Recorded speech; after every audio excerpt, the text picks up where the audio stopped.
I think he.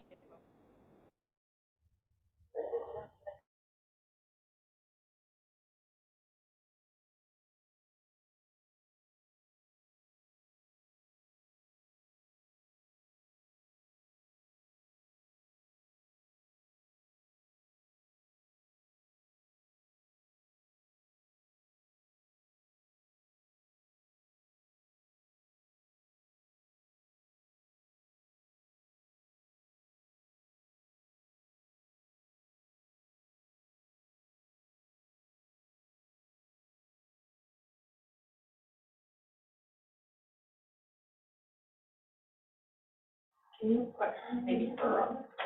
No. You should be able to pin her, shouldn't you? You want to see her? Well, that way then if she wants to make a motion or she wants to, when she votes, we can see her. Yeah, we should. I have a feeling she doesn't want to be seen. Too bad. Well, if she's sick, probably not, right? As long as she's been. Can you hear us, Councilor Rush? Yes. Okay, we can hear you.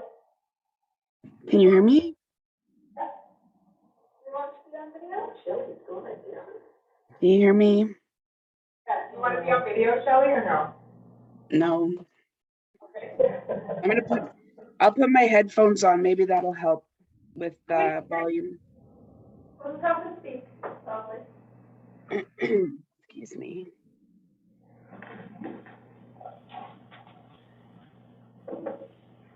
Can you guys hear me better with the headphones on? Yeah, we can hear you. They're about the same. Okay. Okay. No, I've got some sort of weird thing on my eye and I don't look fantastic, so I prefer to just stay off camera if possible.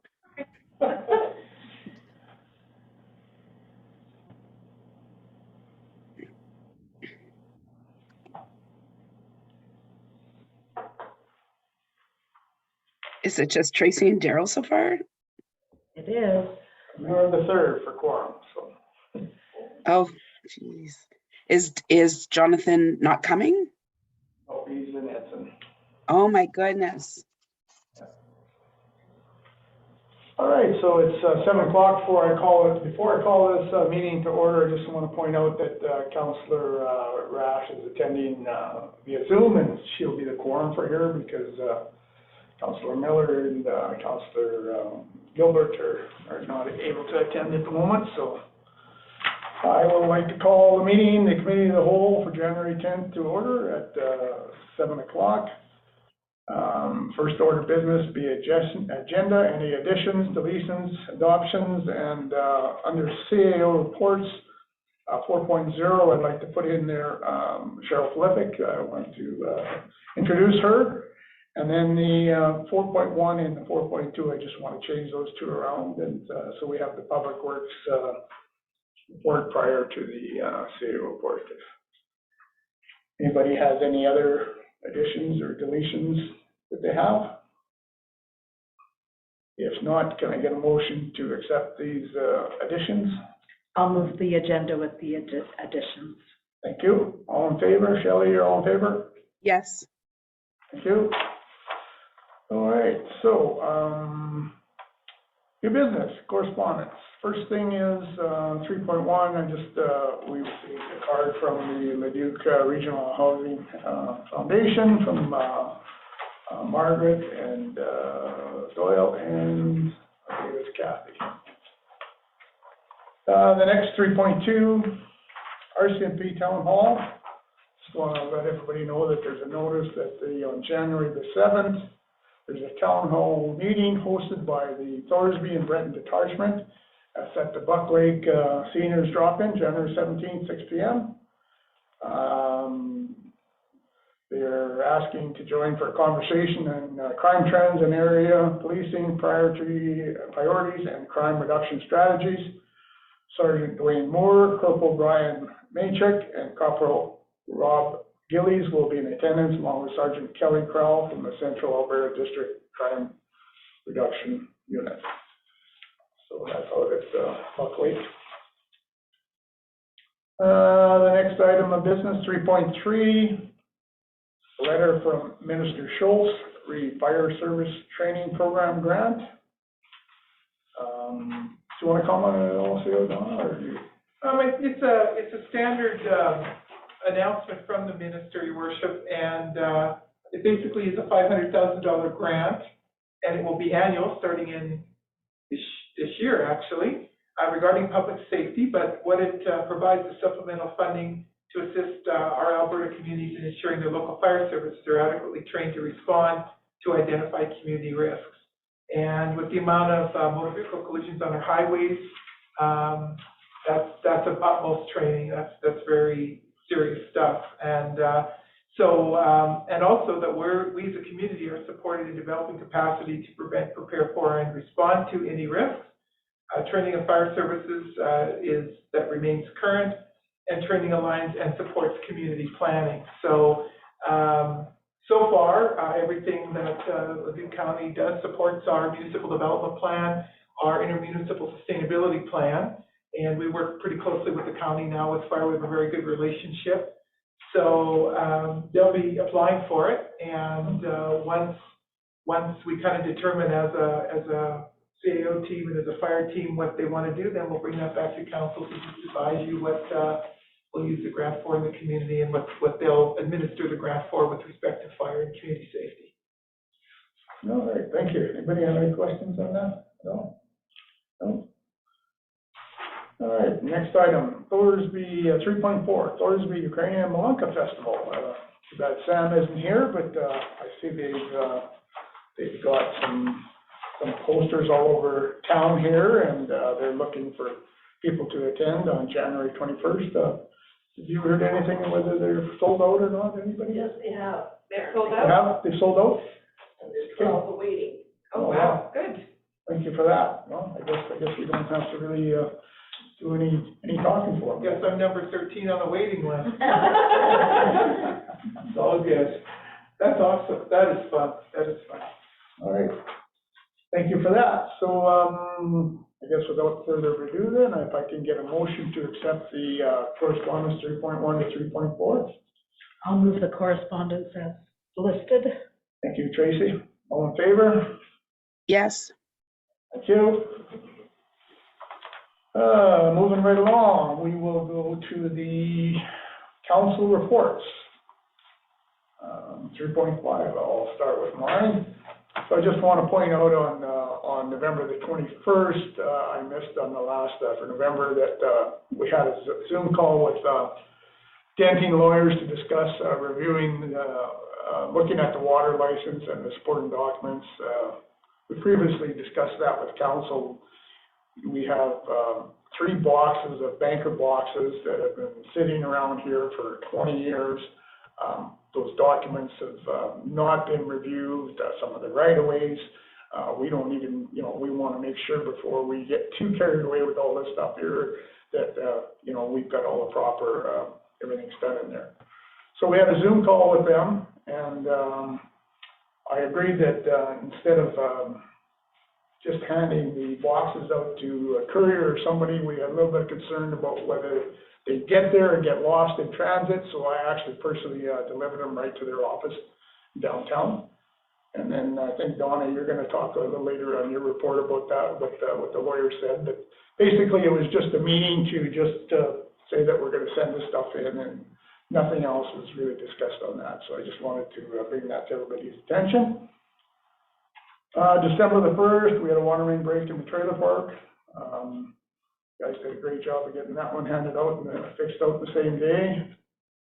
December the 2nd, during the Christmas in the village here, I was, myself and Councillor Rash were in the office here from 6 to, I guess, about 8:30 or so. And we handed out cookies, candy canes, hot chocolate as part of the Christmas in the village. Considering how cold it was that night, it all went pretty good. It was kind of fun on my part. I enjoyed it, and all the little munchkins that came in here with their dressed with their mittens and trying to get a cookie open with the mitts on was pretty tough. But they enjoyed it, and we had some good conversations in there. December 6th was our council whole meeting. Attended that. December 11th, we had our special budget meeting. December the 20th, we had a regular council meeting. December 21st, I witnessed the fire block, east of the town office here. I think that was one of the second ones, the only guys that beat me there. I just happened to be driving by, and Andrew and Casey with the town were here, and actually they had the young fellow there, Burnett there, the young fellow was in his truck. He walked out of the house barefoot, so it was tragic, and I think the town has kind of rallied around it, so they did actually a good job. We had fire services from Calmar and Corbin both here attended, so. And Mr. Mayor, just to add to that, I checked, the fire chief and I had conversation, and shoot time for the response was 11.58 minutes. And what shoot time is from the time the bell rings in the fire hall to the time they get there, because they're all paid on call, firefighters, we used to call them volunteers, they're paid on call. By the time they hear the klaxon on the radio, they get here, they jump into their fire gear, or their bunker gear, and get the trucks out. Granted, it wasn't a far drive, that's understandable, but 11.58 minutes is very short shoot time, so that was brilliant. So I wanted to bring that up. Yeah, it sure was. You know, tragedy just that close to Christmas. You guys did a great job. December the 22nd, I was invited to attend the Christmas lunch for the staff, and it was very well attended, and I think the staff really appreciated what happened and impressed baskets from. Was a lot of heavy hits the next day? Oh, no. No. No, there was- it was just no, it wasn't. No, from 3 o'clock to what, did we get out of there at 6, maybe a little? 6:30. Yeah, 6:30. Yeah, but it was just kind of an appreciation, and they really enjoyed it. December 28th, the 3920 meeting was canceled. And then on December the 31st, on New Year's Eve, I woke up in the morning, and in front of my place on 47th Avenue, it was full of water. We got a water main break there. You haven't been by my place, have you, Phyllis?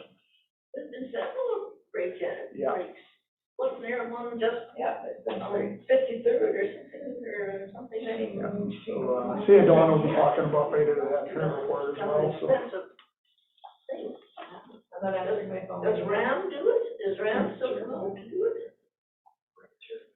Sorry, what was that, Phyllis? Does RAM construction or whatever? No, it's CB Max is the ones that we have fixing it. Oh, okay. And they were, you know, it's actually, you know, I noticed it at 10 in the morning on the Saturday, and that was New Year's Eve.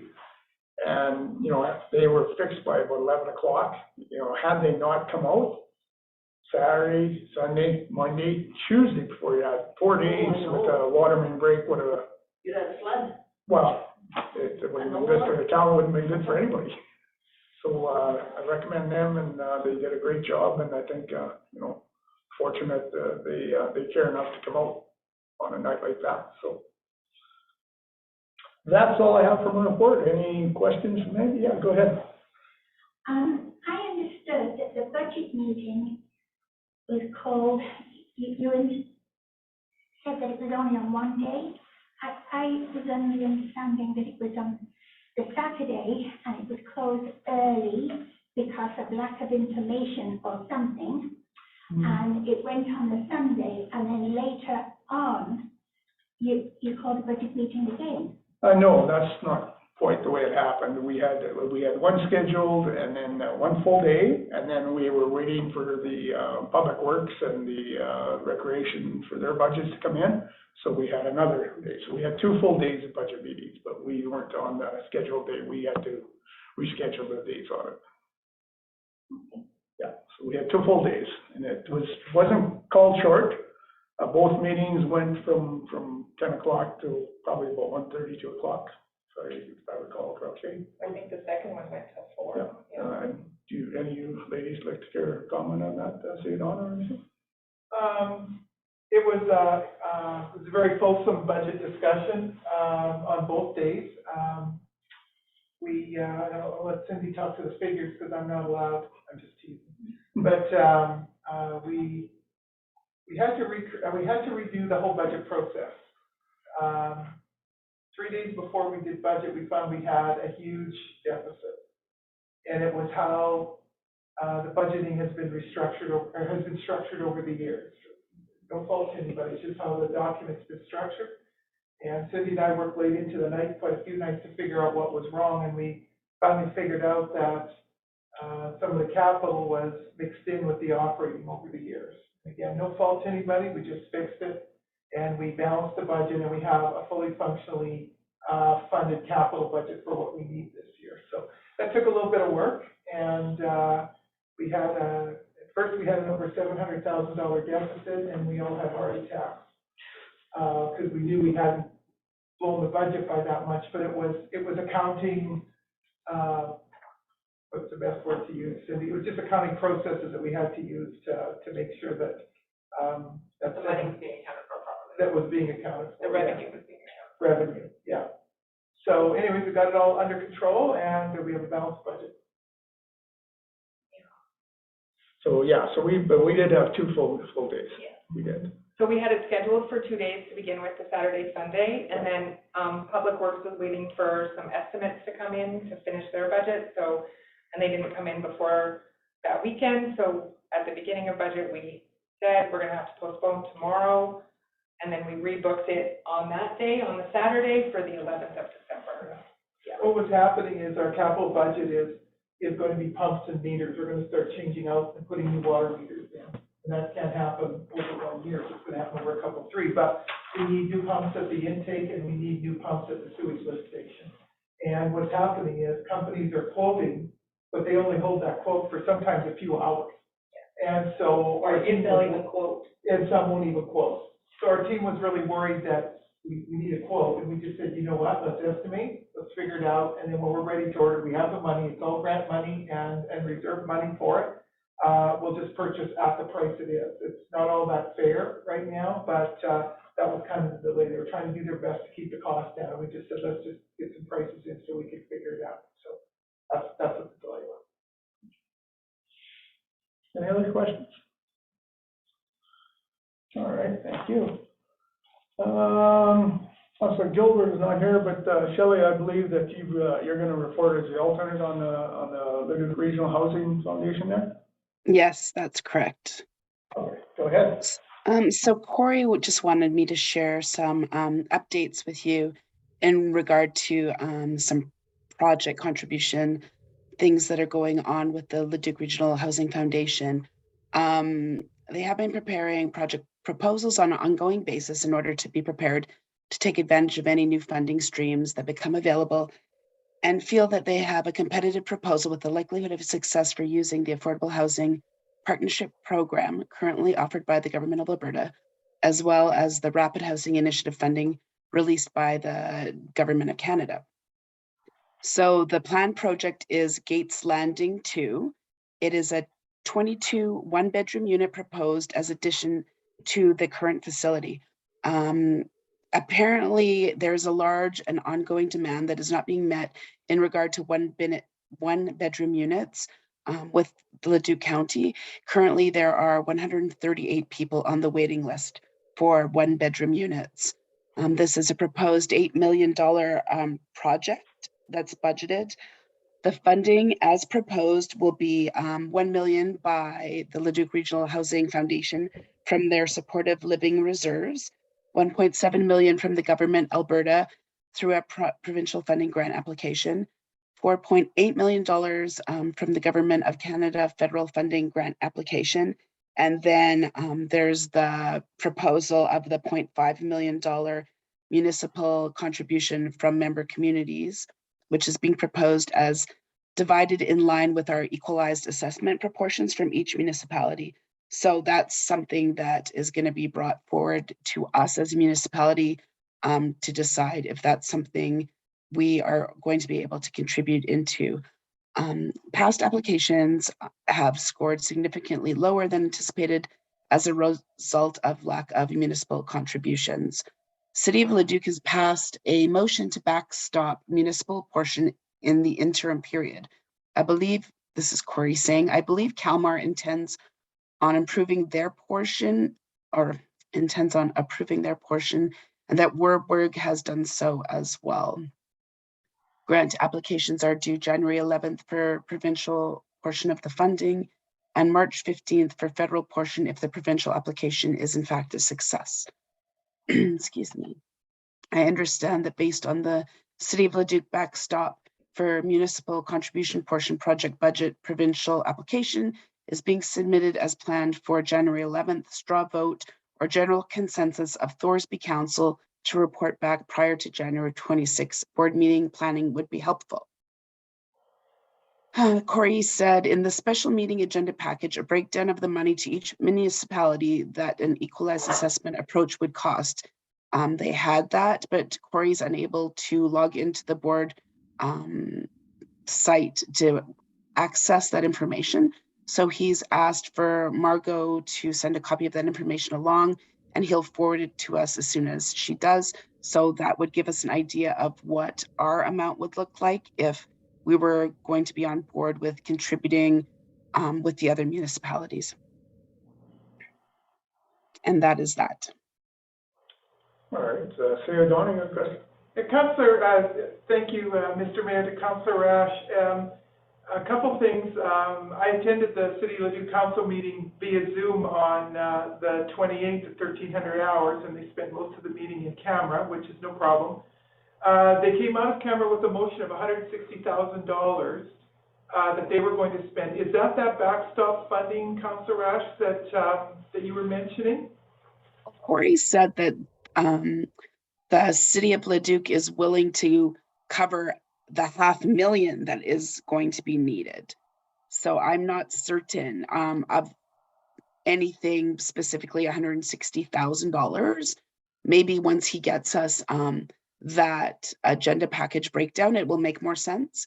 Because right now it says $500,000 municipal contributions from member communities proposed as divided in line with equalized assessment proportions for each municipality. So I'm guessing that would be based on that portion we have on our tax bill, right? That states how many people were contributing on for the seniors, and that's what they would base it on?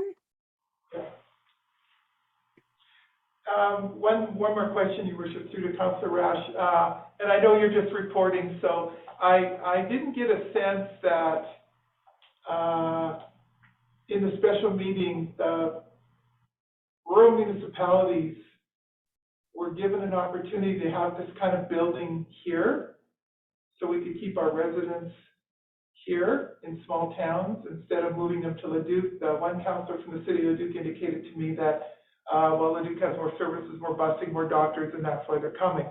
And I said, well, how do we stop from ripping our seniors out of our community where it's unfamiliar, where they're used to it? And I said, is there any consideration for that? And his comment to me was not on this project. So I just kind of interested. No, that's a good point too, right? Because we do have our senior housing in our community currently, which is full. And I mean, it's a great thing for students that don't need, assisted living. They're able to live on their own. They're able to have subsidized living. I think it's great. And I mean, Warburg has a fantastic facility as well in their community at the Manor, which has the assisted. So, but I've heard, I think part of the problem is when I went to a function for the foundation was that I've heard that Warburg is quite empty. So I think maybe that's a problem as well, in that if they're not filling the places that we have in our areas, and Leduc has a waiting list of 138 people, maybe that's part of the issue. I'm not sure. I think this isn't assisted living though. I believe this is independent seniors accommodations. Donna, is that correct? Yeah, I think so, Councillor Rash. I got that from the special meeting. Yeah, for sure. So no, I agree. I mean, I would love to attend some of these meetings with Corey, or on behalf of Corey. At least I should probably do that annually just to be in the loop somewhat, right? Or every 6 months or something like that, just so if he is absent, then I know more than just reading what he tells me. Just side note, I guess, right? Well, if it helps Councillor Rash, I sat and watched him in a special council meeting and Leduc and came out with not much more information, so don't feel bad. Okay. All right. Well, then there you go. All right, thank you. Okay. You have anything more on that, Councillor Ash? No? No, that was Okay. all. Good. Irene, you have a question? Not a question. I've been dealing quite a lot with Warburg, recently, and Warburg, the manor is independent living. It is not assisted living. It's independent living. Correct. That is correct. Yes. And I know what, one comment that, Councillor Ash made, that it's not full. It is not. I would say I go there every weekend to, my wife visit her brother-in-law and her brother, and I'd say it's probably about 40 or 50% full. And do they not have a restaurant or kitchen that they go to the dining area to be fed? Oh, they've got full meals in there, like you said. They don't make their own meals in their own home? They have lunches for them. They have a little fridge with Yeah, snacks. so it's an assisted living, it's It is. not independent living.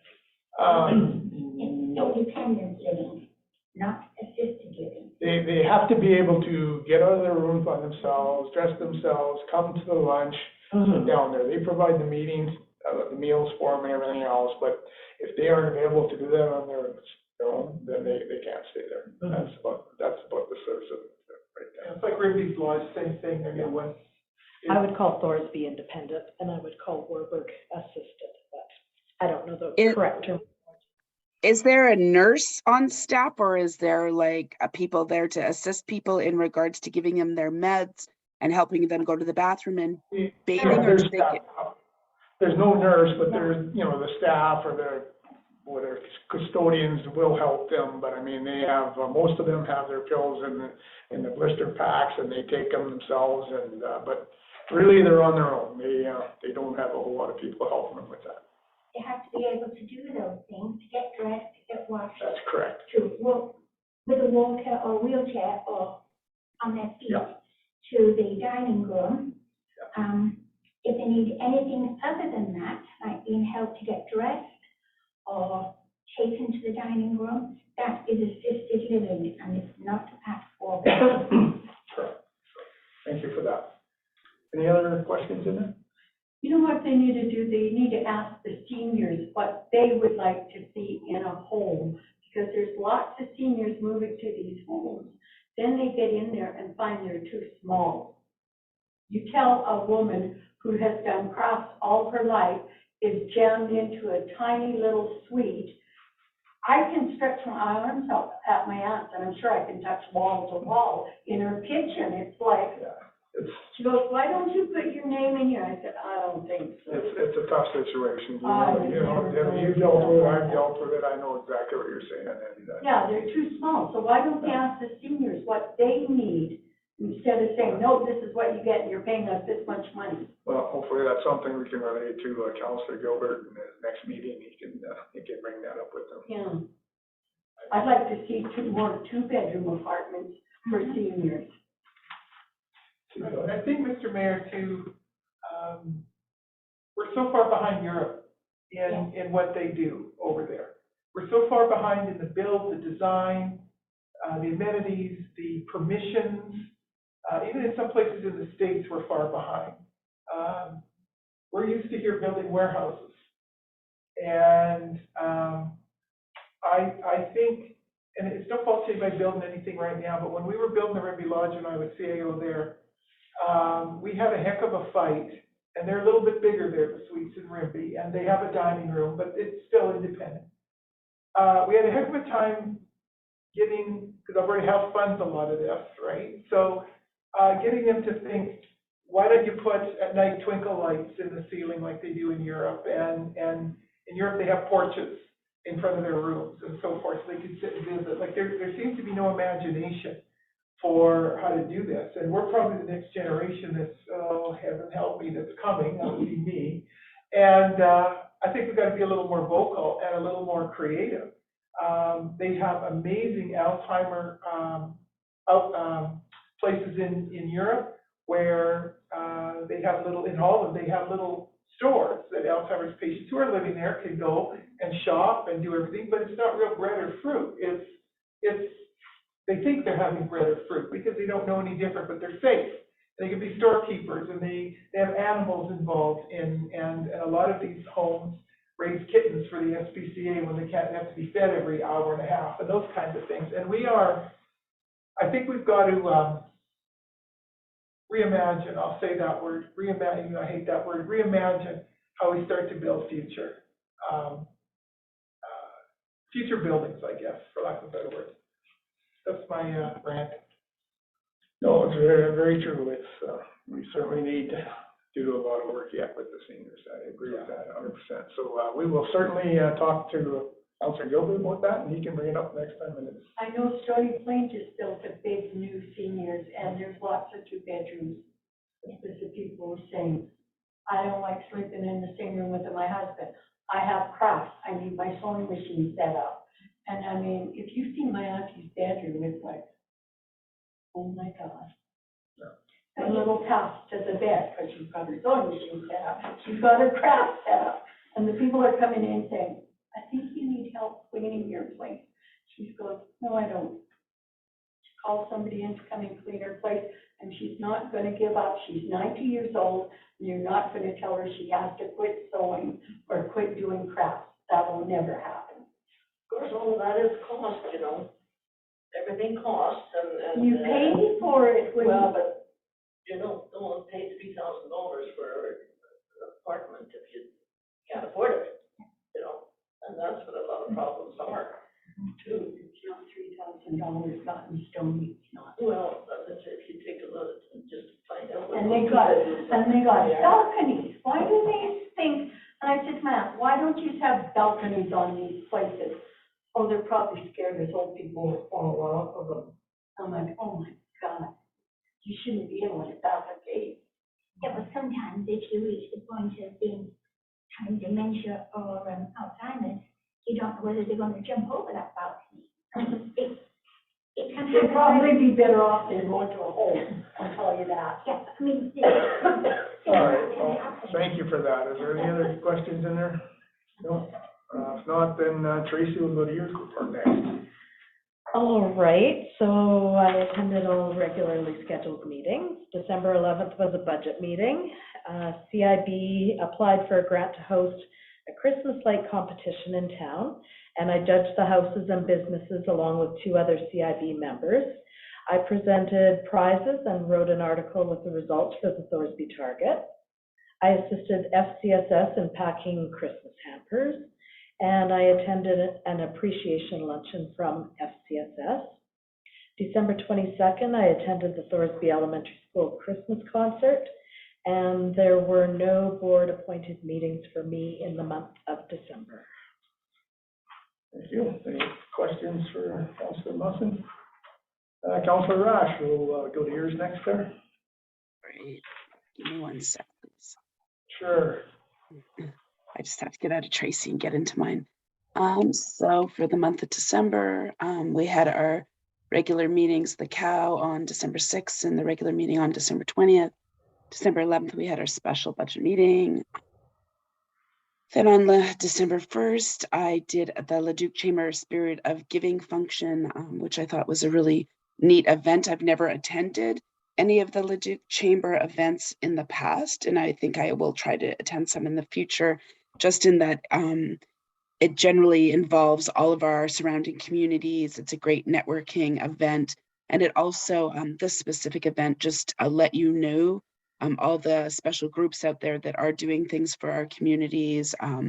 They awarded groups from surrounding areas and people that do a lot of work in helping our communities, from Wetaskiwin all the way. I saw people from Breton and Warburg Council and Kalmar. So it was actually a really neat event, and I'm really glad that I attended that. On December 2nd, I did the meet and greet in our town office for the Christmas in the Village. as Mayor Hostin had stated. And then in December, I also did a few different Christmas elves things in regards to unpacking, sorting, all of that for the Christmas elves. And then the one other thing I just wanted to mention was that I know it was in the Target this last week, and I don't know if people had a chance to take a look at it, but there is a posting of all of the individuals that received the Queen's Jubilee Medal. And there was the people that were brought forth for us to nominate that I took forward to Mark Smith. They were all did receive medals, so that was nice to see. And there was a write-up in there from Mark Smith's office on that. And that's all I have to say. Thank you. Any questions for Councilor Ash? No, thank you very much, everybody, for the reports. If I could get a motion to accept the council reports 3.5 to 3.9 for. I'll move the council reports. Thank you. All in favor? Yes. Thank you. Carried. CO reports 4.0. We'd like to introduce Cheryl Flippick. Donna, would you do the honors, please? Thank you, Mr. Mayor and council and gallery. We put out a competition for a new finance clerk as Lisa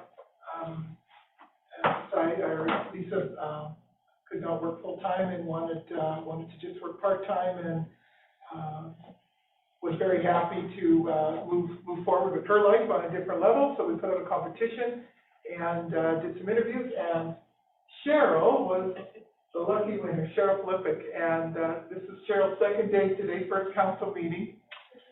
Cheryl comes with a lot of experience from cash handling to, she's been a legal secretary, a good community member, lives in Thorsby, so when we all forget our keys, Cheryl's here. And we all don't feel like coming in, Cheryl's here. And so Cheryl's on a steep learning curve, working with Cindy, poor Cheryl.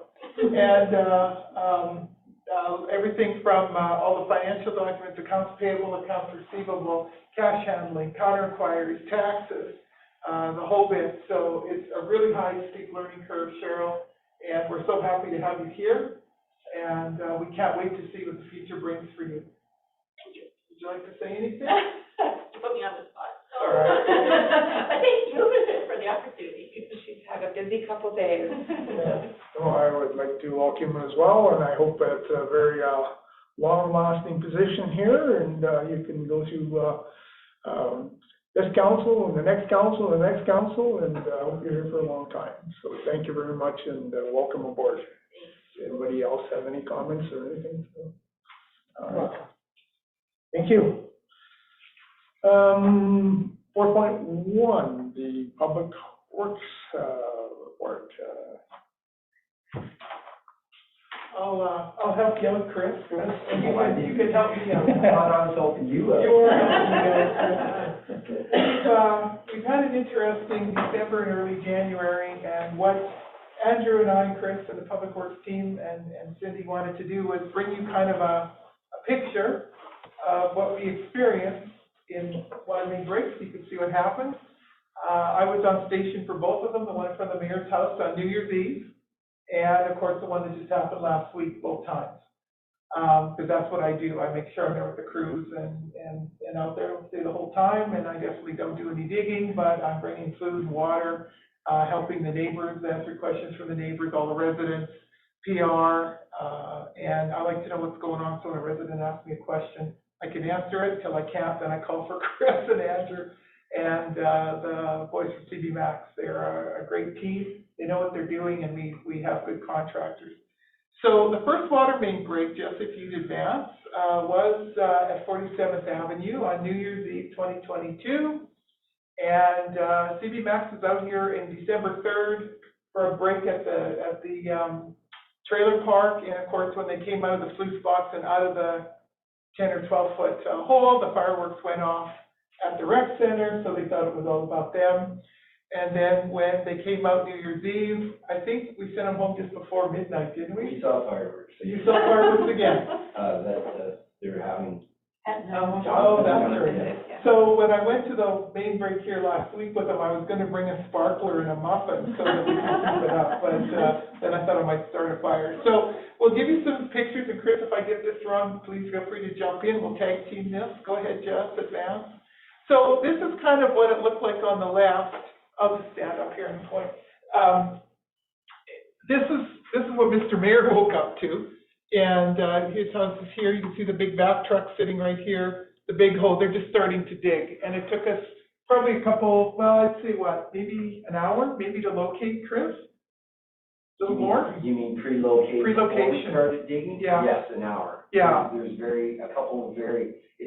it's not scientific, there's a couple things you can kind of do, including, you guys see those wand things that you've seen them? They actually use these guys, and they work. I didn't believe it, they work, I've seen it.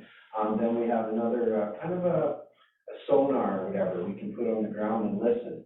And so we shut off the water, we can turn it on and shut it off so that we can listen. And by that, we try to kind of figure out where it's the strongest when it's flowing. So yeah, it did definitely take about an hour for us to find. But on that note, boys were dead accurate. When they dug that hole, that big trench you saw, it was smack dab in the middle. Yeah, you can see the valve and everything right here. Complete success. And just to kind of elaborate on that, you can have water coming up at Mayor Darrell's that's broke down and around the block, and so it's not, there's been cases where they've dug up on 52nd, you'll remember they dug it up 3 times before they actually found the break, because it's that, water takes the easiest path of resistance.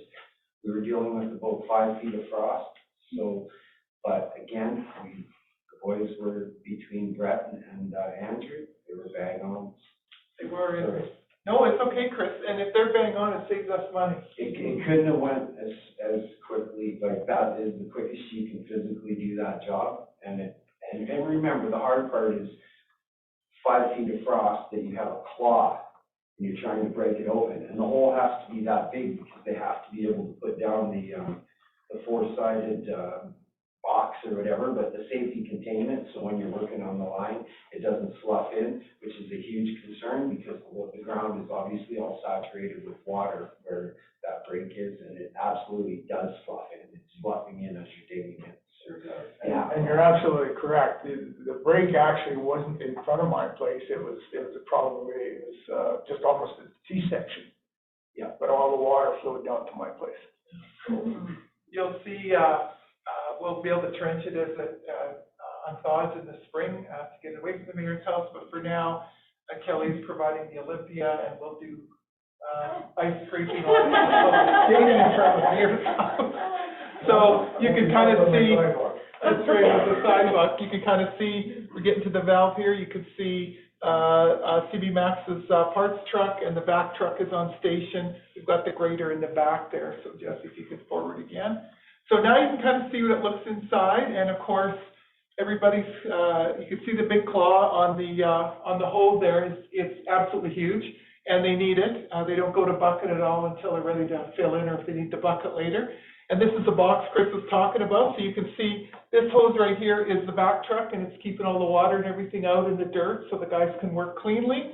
And you can see they're starting to look at the break here. And then if you see here, the back hose is here. But if you see this silver thing right here, that's, if I'm correct, Chris, it's the patch that they use to fix. That's correct. And it's an interesting looking thing. It looks like, do you remember when you used to have to wear braces in the 70s? You had that halo and all that kind of stuff around your head, and it's kind of an interesting thing because you can see part of it here, and it's filled with torque spots, right? We have to torque it down over the brake, and then you hook in the services to it. So it's pretty amazing. Did I miss anything there, Chris? No, essentially it's a clamp. It has a rubber gasket inside that seals around the pipe.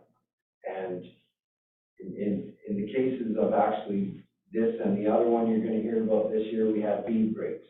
Bead breaks means where the 2 pipes are welded, the bead actually is where it's separated and broke. So in a place where there's a bead break, which is only the size of my finger, we were putting on a clamp that's 24 inches long. So we're literally sealing it, you know, well out, well beyond the bead, 12 inches roughly each way, and another thing. Another thing about the vac truck, just for your own edification, so they'll use the hose to take out the dirt to a certain level where we roughly know that the water lines are, and then he can actually use a hot water wand, and he erodes the earth away with the hot water wand, and then sucks up what he's eroding with the suction hose. And in doing that, we can gently take the earth away and find the lines that we know we're close to, and not have nothing striking that line whatsoever. It's a very incredible process. It's gentle, and you would not believe what a wand and a sucking hose will do. Like frozen earth, everything, rocks, it just sucks it all up. So it's pretty incredible, actually. Well, the other thing that I'd like to point out is that, like, in the old days, people would just go down there and fix it. Even though it's winter time, you had a chance of the walls collapsing around you. That's the other purpose of that box. When they put that down there, nothing can collapse around them. So it's a safety precaution. It's quite impressive that they come with that, because that's the first time I've seen these contractors use it, and it's a good deal for them. It's actually warmer in the box down there. It's warmer than all of us standing on the top watching. It's just really not fair. And I asked the vac truck operator, and getting to know the contractors pretty well, I asked him if he'd come and vacuum my house, but he didn't realize that I might not want my furniture when he was done. But, and then you can see, there's a better close-up. You can see the vac hose, and you can see this clamp now. You see how big it is? And it's silver, and you can see that the vac truck is, you can see loose dirt and stuff here, and it's CB Max. Those are the owners of the company in the bottom of that box. One or the other comes all the time to fix it. And any thoughts, Chris? Have I missed anything? I just want to say CB Max is incredible. They jumped to the pump for us.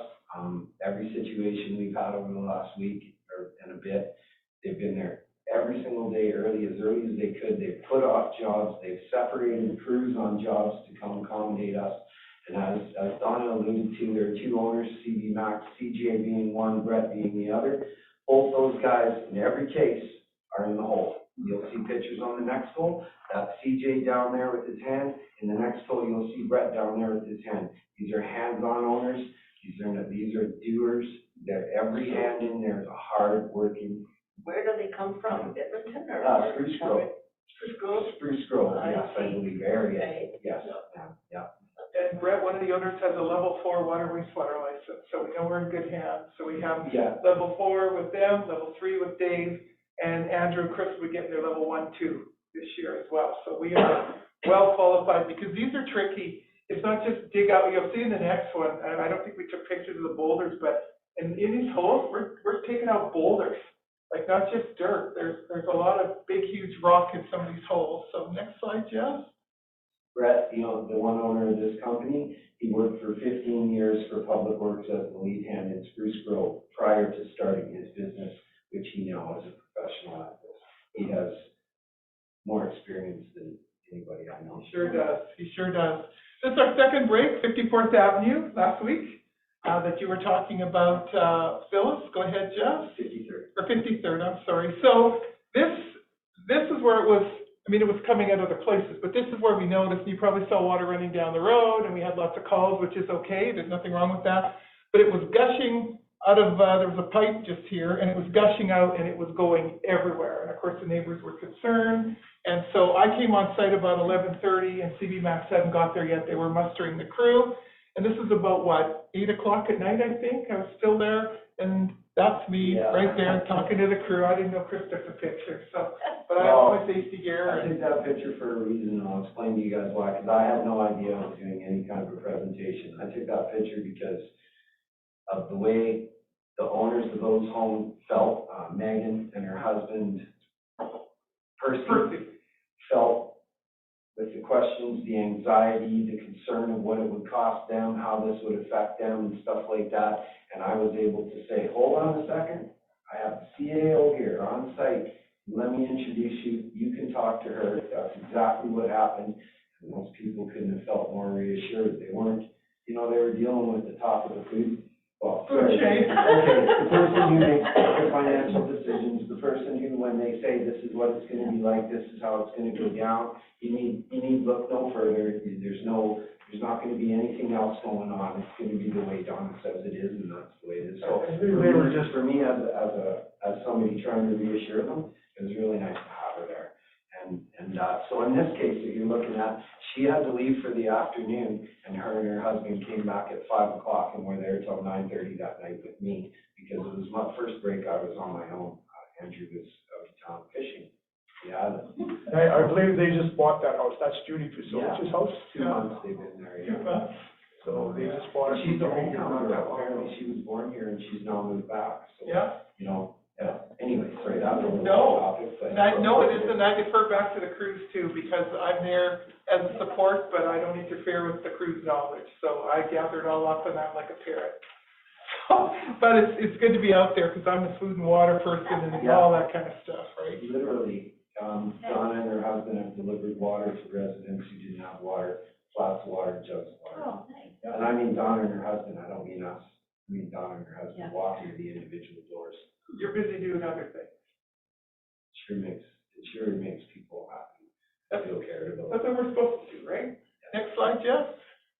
So now you can see, this one was a little more interesting.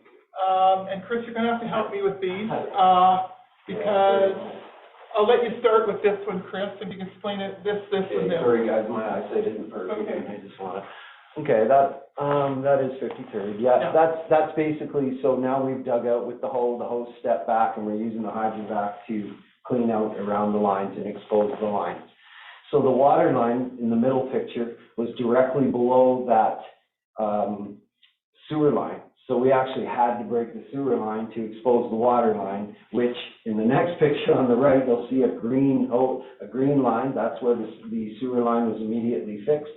And we were able to expose the leak. There's a little copper line you may not see right near the big sucker thing in the middle picture. That's the actual 3/4 inch line at the bottom that goes into the home, which is in each and everybody's homes. So again, we went in, fixed the break with the same basic fan that you guys saw in the first one, fixed that line, and filled in the hole in that case. So, Of course, it wasn't quite that easy, but I'll wait till the next picture. So how many hours altogether with all these breaks? How many hours did you actually? Okay, I don't know. So, New Year's okay. Sorry. No, go ahead. New Year's, I think, was 13 hours, wasn't it? Well, and that was probably our man hours, not like TV Max, including travel. I don't know if it was that many, right? Yeah. But, But New Year's Eve, you had 11.5 hours. I was here at 10:30 in the morning, and I was gone by 11:30 at night, I think is the way it went down. Yeah. And that includes, we come in early, we have to get first calls done, we have to organize the crew to come in. First calls is big, because I'm actually getting people to physically come out from these companies, power companies and stuff, and mark the roads before we can even begin digging. So the crew doesn't just get here sometimes and get to start digging. In both cases, we had to wait, not a long time, but maybe about an hour. The first call, people were all on site. I have nothing but good things to say about Denise and the other young lady who was here. They got here very expeditiously, considering coming from the city and stuff like that. And we were digging, probably within an hour of CV Max getting here, we were breaking ground in each case. In each case, like I said, the time-consuming thing is locating the break. It's not a scientific thing like there it is. In each case, in one case, the first one, they were smack dab on. On the second one, they were out by 3 feet. What I'm expressing by telling you that is it couldn't have gone any better finding the break. So, and I'm sorry, I guess so let's say an average for a serious break, I would say an average safely would be 12 hours. We did it in a little less, perfect scenario, but remember, if we dug that hole and the break was nowhere near there, then we're either extending the hole or we're digging a hole in a different spot, and the time can go up very quickly. So these breaks were as good as it gets. For as much as that sounds like, it's as quick as it could have been, and as painless as it could have been for me and for us. So roughly 12 hours each time, roughly. Approximately. For these two, it was 12, it could be longer. Like for the They've- trailer park They've had one too? breaks, Trailer park one? Trailer park was about 12 or 13, I think. yeah. Yeah, and, but they've had breaks that have lasted 4 or 5 days. Yeah. And I'm thinking of the 52nd, Yeah. which I didn't work here, I'm just going on what I've learned, but you people know, you're here. Well, we have contingencies in place too, like we know that if, like when we're delivering drinking water and that, I mean, we go around, tell everybody fill up your tanks and that kind of thing. We deliver drinking water, but we also know that if we're longer, due to the fact that the dig's becoming complicated, we know we have to get potable water in. So that means either getting a potable water truck and people fill stuff up or whatever. So that's all part of the contingency. And, I know when we did a big main break when I was in, Cold Lake, it was a huge intersection. We had a potable water truck there for 2 weeks. And what they would do is they had a long enough hose, they would put the hose up onto people's balconies so they could fill their tubs through the bathroom windows. Yeah, it was crazy. So this kind of gives you just an example. You can see the fix here. And the beauty of it is everything was found and fixed. And we're very careful about that. So I think, is that the last one, Jess? Is there another one? Yes. Another one? They Yep, didn't that's the get last one. They didn't get the box in the hole that time? No, let No. me explain Not to you this a little bit particular more time. what happened here. Okay, if you remember in the last picture, I showed you that where that 3/4 inch copper line was coming out? Okay, so as it turned out, and apparently this has never happened in the 10 years Phil has been here, and you guys all know Phil, it's never happened, nobody's ever really heard of it. That 3/4 inch line that was exposed, in the short period of time it was exposed, froze.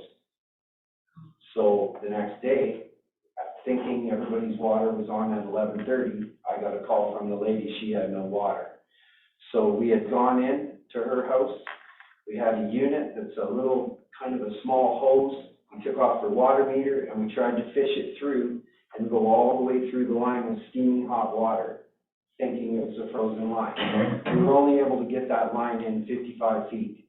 So we didn't know why, it ended up being a broken valve, sorry.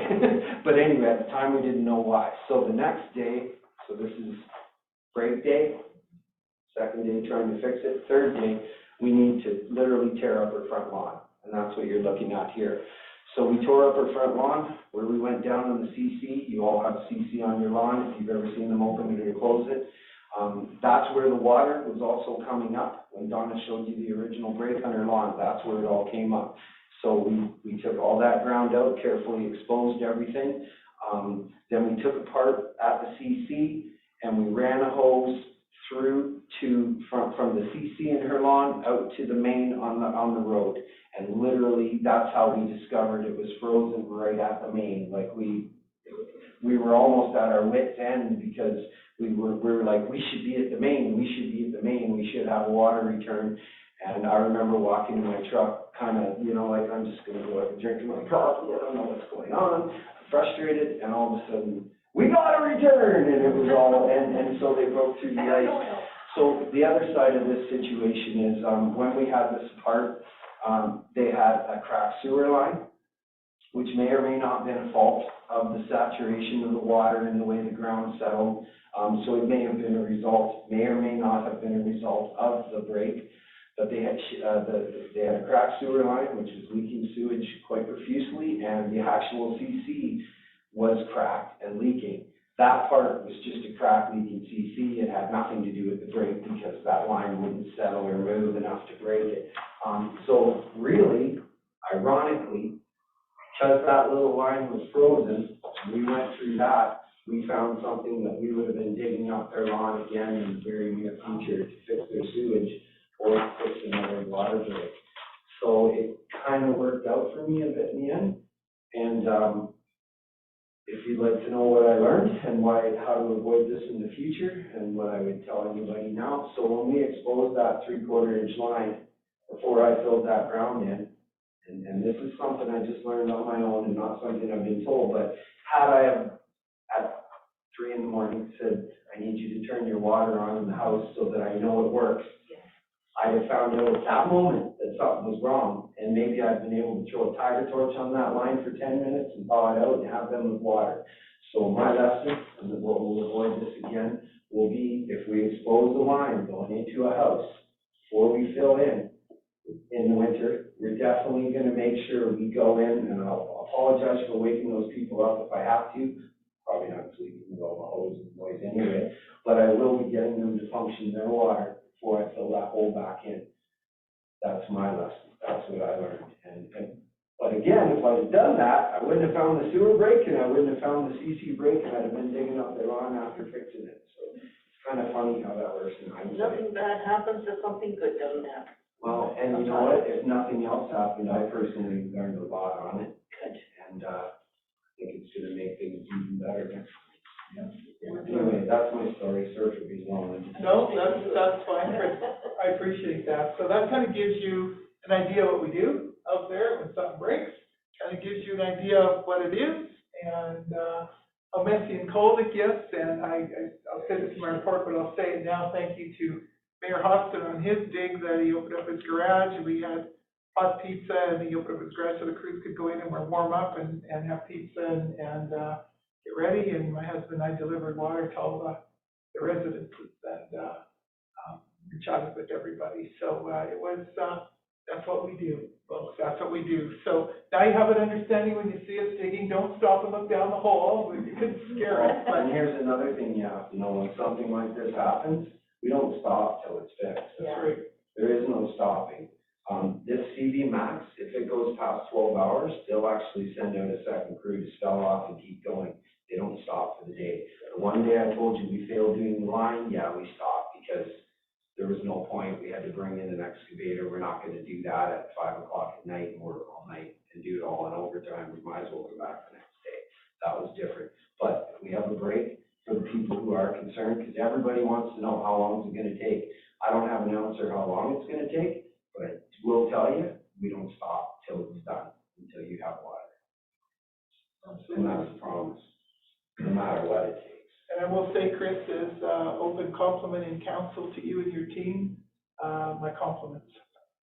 Thank you, sir. My There's a compliments. lot of people who aren't here that deserve that more than me, but thank you. You all deserve it equally, sir. You're the lead hand, you can pass it along. Thank you guys for that. Does anybody have any other questions on this here for the public works? Oh, one other thing, if you ever see something like that going on and you wanna talk to us, Yeah. please approach. Yep. You know, if you're interested, if you're curious, if you wanna know how long the water's gonna come up, feel free to come up and talk to us. Please do. I'd rather answer your questions than have you be frustrated, and I'll never lie to you. Sometimes you might not like the answer when it's, I'm not sure how long it's gonna be, but you will see us working. Do you live in town, Chris? Just outside of town. Yeah. This is my town. This is where I shop and where I do everything. So yeah, I consider this my, I live sort of near Sunnybrook, but Sunnybrook, there isn't anything. There's a bar that I don't go to, so.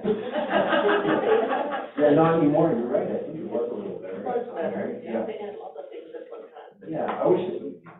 That's okay. No, this is what I call my hometown. Very good. Awesome, thanks, Chris. Go ahead, Irene, you got a question? Does the town have a map of where these CC valves are? Absolutely, ma'am. Yes. Because I know they had to locate the CC valve on my property 10 years or more ago, and they couldn't find it. And they dug all my yard up in this particular area, and unfortunately, it's been buried again, so. Okay, well, the one thing I'll say about that is the map is municipal, and if you kind of expand as you're looking on the computer, and where it shows the CC isn't exactly necessarily where it is, it's a little, but it's a pretty good guide, and then we have a metal detector. I've definitely been frustrated trying to find the CCs. I've definitely been like, Andrew, I cannot find this, please come help me. But we have located every CC, and I don't think we necessarily would need to dig your lawn. Irene, we're looking at a system right now of mapping that in the whole town for the fire hydrants, for the CVS valves, for everything, for all of our equipment, for maintenance and everything. We're looking at a system right now, and hopefully by the end of the year, we're gonna have it in place. I find the map helpful. Like it gives me, Show everything. at least I know whether it's, you know, the southeast, the southwest corner, the northeast, the northwest, it gives me that much at least. And then, you know, I've got it down to 25% of the yard right off the house. But it's not perfect. Yeah, no, we can always do better. You'll always find mine, it's got a sucker rod right beside it, There you go. about 3 feet in the air. Well, and honestly, if it were me, a lot of people want it buried because they want to cut their grass and they don't want it to be inconvenient. For me personally, I'd like to know exactly where it is. I'd like to have it exposed because if I got water flooding my home and I need to shut that off really quickly, you know, and those public works guys get there and it only takes a second, that's going to save possible damage and stuff. So for my money, I'd personally like to know where my own CC is, kind of keep a note of it or mark it somehow or whatever. And if anybody in this town phoned me and said, I'd like to know where my CC is, will you come and mark it and show me where it is? I'll do that for anybody, anytime, one phone call. All right, well, thank you very much, appreciate you coming up here, Chris, and helping us with that. So, if there's no more questions, then we'll move on to the CEO report. Can you hand out one, Chris? A few Chris is on call, so I'll leave him the choice. Thank you, guys. Thanks, sir. Okay. Thank you for your time. Have a wonderful evening. Yep. Okay, Mr. Mayor, my report is very long this month, and I won't go through it word for word, but I was busy. And so I'll just synopsize a few things and I'll spend a little more time on others. I was working with the mayor and Councilor Rash at Christmas in the Village on December 2nd. We had a great time. December 5th, I attended virtually the Yellowhead Library meeting, and it was basically a 2-hour organizational meeting to set up the board for the 2023 year. And then, of course, December 11th was a budget meeting. December 14th, 3920 CAO meeting hosted by Warburg. So all the CAOs in the region, we get together once a month.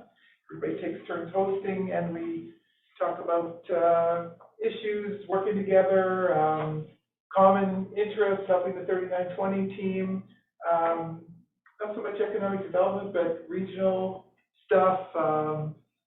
Not everybody having the same event at the same night, at the same time, so we can all do stuff like that. So this is only our 3rd meeting.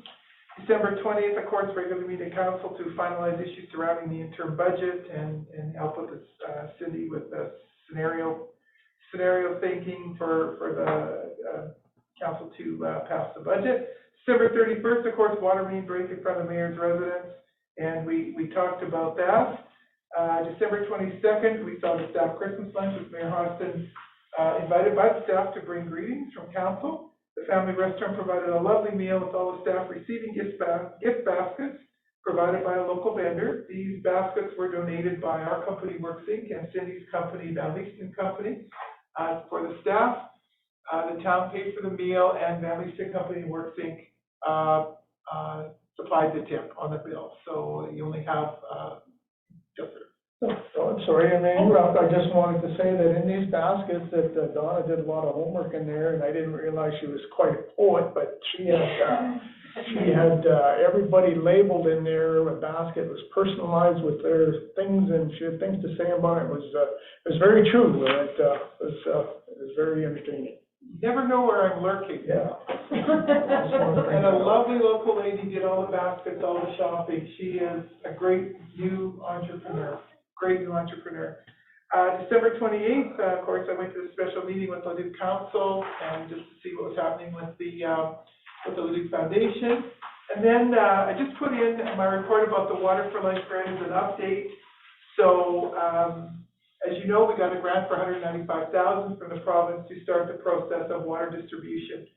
And where we are now, and we're having another meeting in January, but where the engineers are now is they did the cadastral-based information. What a cadastral-based information is mapping the data, which depicts the location of all the survey plans, shows the boundaries of survey parcels, which may include easements and rights-of-way, subdivisions, descriptive plans, roads, condominiums, railways, what do you call it? What's the word I wanted? I didn't put it in my report. When you're expanding your municipality. Annexation? Yes, annexing, thank you. So it covers all those. And so the alignments for the water lines have been picked for Breton, Warburg, and Pigeon Lake summer villages. This does not mean that they're going to have the water, but we know that Mulhurst Bay and Pigeon Lake and potentially Muscatcheese are very interested. The survey has been completed for 90 of the alignments, and the profile drawings are currently being drafted, and it will allow us to determine where booster stations will be required due to elevation. So in other words, you've always heard that you can't pump water uphill, or water doesn't run uphill, you can with a booster station, so we have to know where they go. And the existing pump house assessments in Warburg and Brent have not been completed yet as a confirmation for potential locations will take place. Excuse me. Sorry. I've got one plug beer, so if I sound like I'm yelling, let me know. Excuse me. In 2023, we're looking for grants to do the water wastewater study and for the water for life team, so that when we're ready to move past the Thorsby boundaries, this team is highly qualified and done this before. They're eminently qualified by the government and all over the world. They're used to, they are used to negotiating land agreements with municipalities when we cross borders. So as soon as we go outside of Thorsby and want to go to move a pipeline, let's say to Mulhurst Bay, we have to have permission from the different counties. They do that for us. They send a proposal to us, and they're highly, highly, highly qualified and great people and well thought of.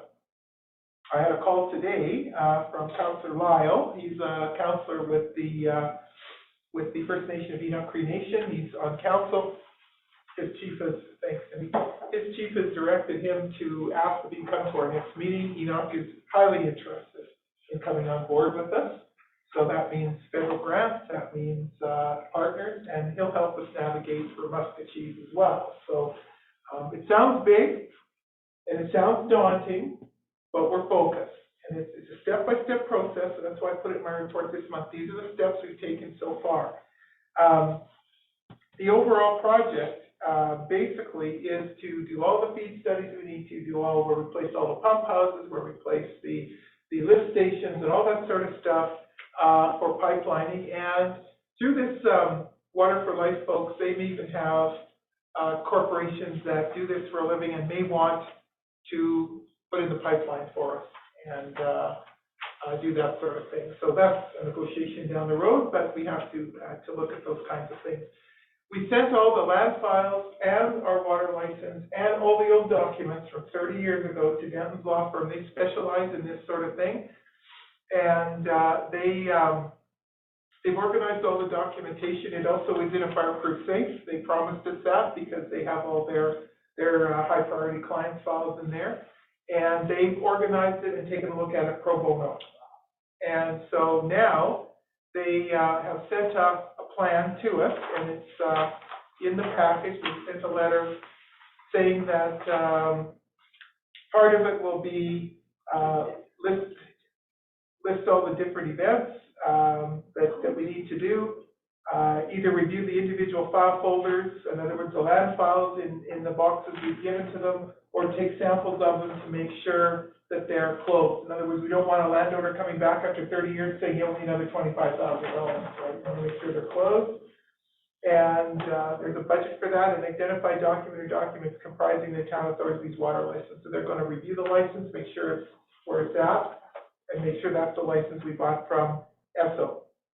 They are not putting, they said to us, we'll give you a break with the legal fees, we'll put our junior staff on it with us signing off on it and reviewing it, and that was pretty darn generous of them, quite frankly.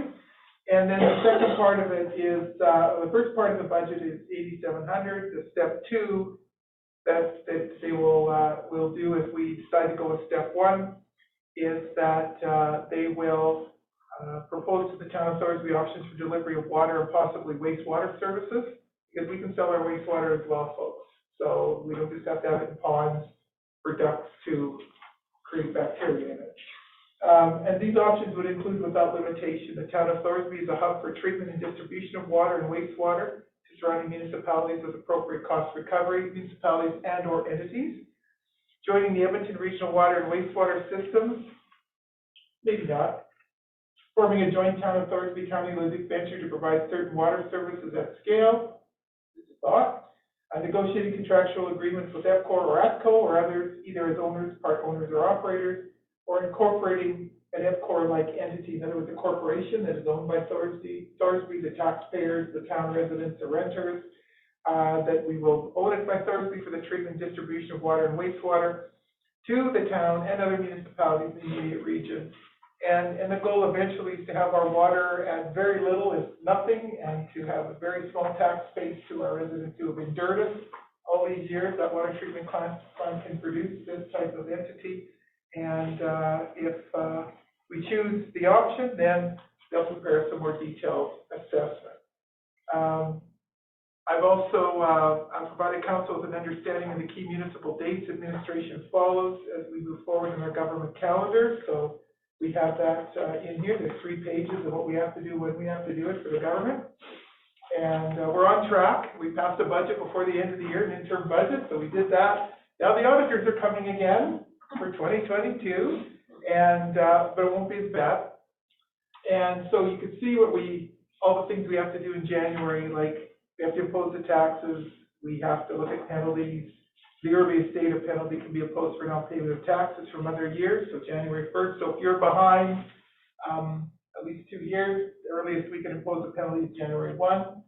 And then our annual statement of funding and expenditures, the assessments, the provincial education requisition. So you can see all the different things into February. If you go to the next slide, Jeff. Last date for the provincial assessors is February 28th. The municipalities to prepare an assessment for roll for assessed property. So we have to have our ducks in a row for that. That has to go in. Last date for all assessors on the 28th to report declare assessment roll, corrections and changes. And then, of course, March 31st, municipalities must submit our first quarterly installment to school boards. March 31st, this is an important one. The last day to prepare and submit a tax arrears list to Land Titles Office of Section 412 of the MGA, and then we send that tax arrears list for designated manufactured homes as well. And once that list goes in, then we can start tax recovery on certain properties. That could mean tax sales, that could mean tax collection, but usually that's when you go to tax sales. So do we know how many this year or not? We don't.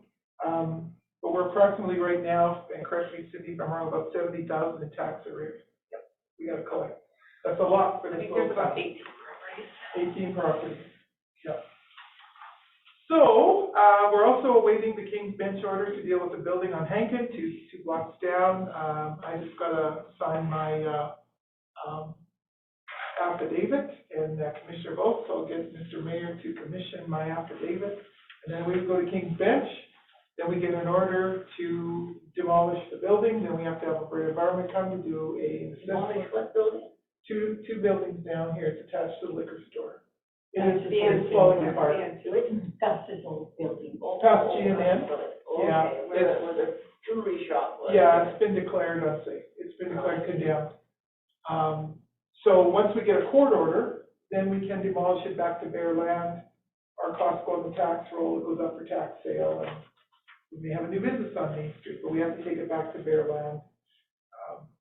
So we're working on that, and then of course we're working with the planning consultant to keep the new house that's being built on track. There've been some issues, and we're awaiting engineering documents from the house regarding grading and the wrong placement on the lot. Doesn't coincide with the development permit, so we're on top of it. Because as it sits right now, I talked with house builder engineer, and they're fully aware that house is too high on the lot, and it doesn't take a tape measure to figure that out. So that, Mr. Mayor, is my report for the month of December, sir. And Dominic, getting back, I don't know whether you mentioned it or not, but years ago, when I was on council, when we ran that line from Beaufort to Thorsby, it was supposed to be a 12-inch line. Yeah, But it's not, it's an 8-inch line. Now, are you gonna have to turn around and put a 12-inch in to get that the line from the, from Beaufort to here? oh, I don't know about Beaufort to here, but the line from the intake at the river to Beaufort is 16 inches. It is, but from there, here, it was supposed to be 12. That's what our council recommended, but the next council wisdom, decided to have an 8-inch. We'll check that out in That this was not study. good. Yeah, well, So I don't think it's gonna be big enough to bring all that water. If you're gonna sell, you're gonna have to have a bigger line. we need to utilize the 16 inch that we have already coming out of the intake. And then, our engineers will take a look at that. The big 16 inch coming out of the intake is Well, squeezed in that's line. good, but That's a good one. the one coming in is not. The engineers will take a look at that. It should be all in the report that the engineers are doing. It'll be part of the infrastructure as to what it's gonna cost and what we're gonna need. I would think that would be number one on your Yeah. list, to bring that water, They'll be telling us and, pipe size in there. We do have to pipeline appropriately, you're right. and ideally, all this stuff, the infrastructure, the new lines, or anything that has to be done or will be done, I mean, that's gonna be paid through this Water for Life. It should be no cost to the town is what our hopes are, and, having, Denton here as the lawyers, these are the people that can tell us what we can do and what we can't do. Actually, I remember years ago, in fact, of course, that's almost like 30 years ago when I was on there. But, we did have a meeting with the water department, and then they're talking about the line being 8 inches. Wait a minute, no, it's not 8 inches, it's 12 inches. No, it's 8 inches. So that's a lot of water that isn't coming through. Yeah, I'll let you know once our engineers let us know. You'll be the first I tell. For sure. That's good to know. Yeah. Go ahead, Shelley. I'm just curious about the files from the bank boxes. Are they getting scanned? I doubt the lawyers would be doing that, but will we do it when they get back here? And We sure will scan them, Tracy. We'll take them to a company in Edmonton. I will accompany them and wait for them. They'll be scanned. We brought that up, and luckily those things didn't disappear in the last 30 years, that's all I can say, 'cause, Where did you find them? here, there, and everywhere, I don't know. They were somewhere in the vault and, Somewhere underneath other boxes, somewhere in unmarked boxes. We can get them scanned for about $700, so that's very reasonable. that's what Devon's still be part of the thing, and right now it's in their fireproof vault downtown in on the Stafford Tower, the 25th floor. Yeah, gosh. So we're very protective of those documents. They're gold. And we'll have more to report once they review the license. They want to make sure it is what it is. We don't anticipate any issues, but we want all our T's crossed and I's dotted before you even do anything, because if it all works out the way we figure, our team figures, we may get an investor that wants to pipeline for us. And if you build a water corporation, you can provide different kinds of shares, with Thorsby being the major shareholder in everything, town of Thorsby. But you can look at different classes of shares, especially if someone like ATCO Water Pipeline says, you know what, we'll do it for you, we're looking for water. Because well water is gonna be a scarcity after a while. It is. And I told a lot of people that, I told the story, I'll tell it in small detail, but when I was CEO in Rigby, we had one of our big wells go out. It was done. And it's not a case of, let's go find an aquifer and drill a well. You have to find a landman who finds you land. You still wish for water, even to find water, you still wish for water. Then you have to buy the land, then you have to drill the well, and then you have to let the well run for 30 days. And if the water's no good or the well doesn't produce, you got to what we call spudding it in, kill it, smooth it over. You renegotiate the land back to the farmer, whoever, and you got to go looking again. Could be up to $40,000, $50,000 a look. So we have gold sitting here, folks. We have gold at that North Saskatchewan River. We're doing it very methodically. We're not going to waste time and money for sure. We have good folks on our working team, and I'll add another team later from town's residents and professionals that can help advise us as well. So they'll all keep you in the loop. But that's where we are right now, sir. Okay. Any other questions? All right, well, okay, we'll go on to the recreation. Thank you who are waiting there. Kelly, sit patiently in the corner there. We have a pictorial presentation after Kelly's done as well to show you what Shelley's been up to. Well, I'm doing some recreation. So for the month of December, we actually had 70 active memberships. So I think that's the highest.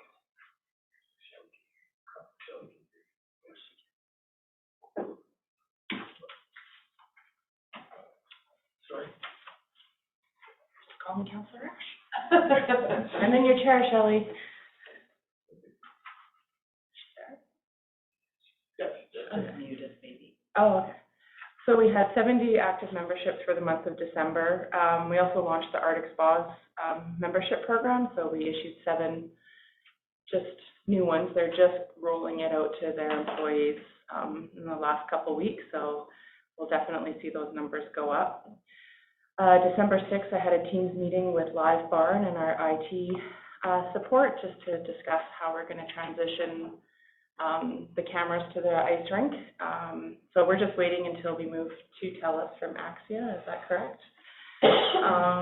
For that project to go forward.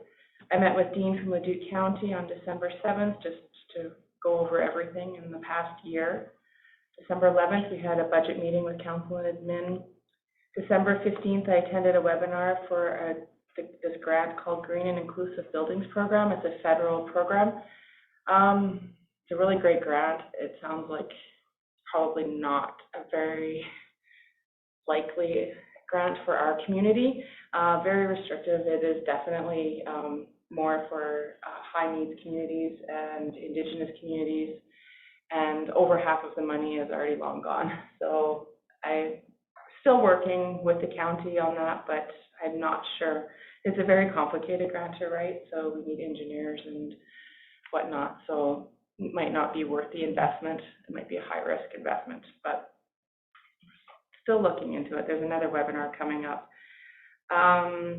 December 10th and 11th, we hosted Leduc Minor Hockey. They held a tournament at our facility. The following weekend, we hosted a Thorsby hockey tournament. I assisted Michaela with the Christmas Elves program, just helping with sorting, packing, and deliveries. Over the Christmas break, John and Casey stripped the field house floors, so our red gym floors, if you walk on them, the red just sticks to your shoes and tracks through the whole facility.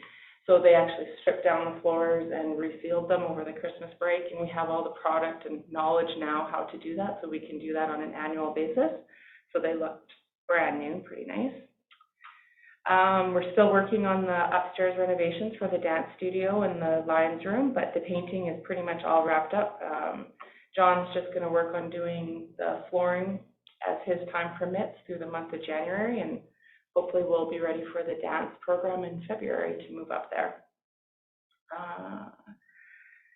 For the ice plant, we did our mid-season check over the Christmas break.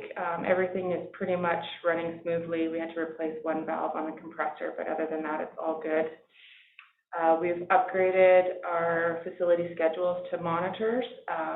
That they're actually installed now. So there's one in the lobby, there's one in the arena entrance, and they display our arena schedule and dressing rooms and or facility schedule. It's not just limited to arena. So people know what's going on in the building. Oh, okay. And then during the month of December, when it was -40, we had like really serious heating issues in the lobby side of our building. So we couldn't get the building anywhere from 52 to 62 degrees is what we were sitting at. So it was a few issues that were contributing to the problem. The first one was our boiler system. The relief valves were undersized and they were leaking. And the expansion tank that goes with that was completely waterlogged, so there was nowhere for the hot water to expand. So basically the boilers were heating water and just pumping it straight out and not getting heat into the building. So we had a mechanical company in on December 23rd. We had a crew of guys in there that worked, first thing in the morning until about 5:30 that night, getting it all fixed, getting parts from the city, getting us up and running so we could do a closure over the Christmas break because we needed to get our ducting and our reheat coils all cleaned. So the reheat coils are in the, I always want to do like a circle, but they're not. But they're in the ceiling and they heat the different zones of the building. and they've never been cleaned before. So it took this crew 6 days to do all of the lobby. We had to close down the whole lobby side. So it worked out well that it was over Christmas break, because there was, it's quieter time anyway. But yeah, so some of the things that they found, like everything was covered with silt. Even after they were done, when we opened the lobby back up, everything was covered with like a black silt. You couldn't even see it, but you would touch it and your desk was black, and it was awful. All of the coils were pretty much blocked, so there was no heat going into the library, very little into the FCSS boardroom by the library. Both of our offices had no heat at all. They were completely blocked and shut off anyway. So even if they weren't plugged, we wouldn't have had any heat there. Michaela's office, the damper was actually closed. So if everything was working, she still wouldn't have never had any heat there. The arena furnaces, they were also completely blocked. So we didn't have any heat going up to the second level. So that was also cleaned. And yeah, right now we're having heating issues with the field house side of the building. So we need to get that makeup air unit. Like, we've had the mechanics of the makeup air unit serviced, but the actual unit, which, I mean, the room is almost the size of this room, has never been fully cleaned, like right up to the ceilings, right through all the ducting through the field house. So we're seeing lots of issues now. Like, we didn't have any heat there today, so we had to have the company come out, and they said it's so filthy so that's going to be a priority to get that cleaned. I've shared the quote with Cindy. We also had the mechanical, I'm just going to gloss over that one. And we had the mechanical company out yesterday, and so what they've done is a complete mapping of all of our thermostats, wiring, our reheat coils, our ducting, so we actually know what everything is, because so many things have, some of the reheat coils have been isolated and shut off, some of the thermostats have been disconnected, different heaters have been shut off, so, you go to turn up the heat and nothing happens, and so we don't know what works, what doesn't. So they've gone through yesterday and they've mapped it all out, so we'll have a blueprint of the building. And then they've also tested everything, so they're going to be coming back to replace some parts that needed, some valves and whatnot. But yeah, so it's all mechanical and all heating. It seems it's not a lot of fun stuff. But We have pictures. yeah. So we put together a bit of a PowerPoint so everybody could see some of what Kelly's talking about here, our maintenance picks, and basically the duct systems. So this is, Kelly, go ahead. Yeah, this is just one of the main duct lines so the top picture is before, and it doesn't look drastically different, but the whole thing is just covered with silt, and dirt and debris. So a lot of this stuff goes back, from day one.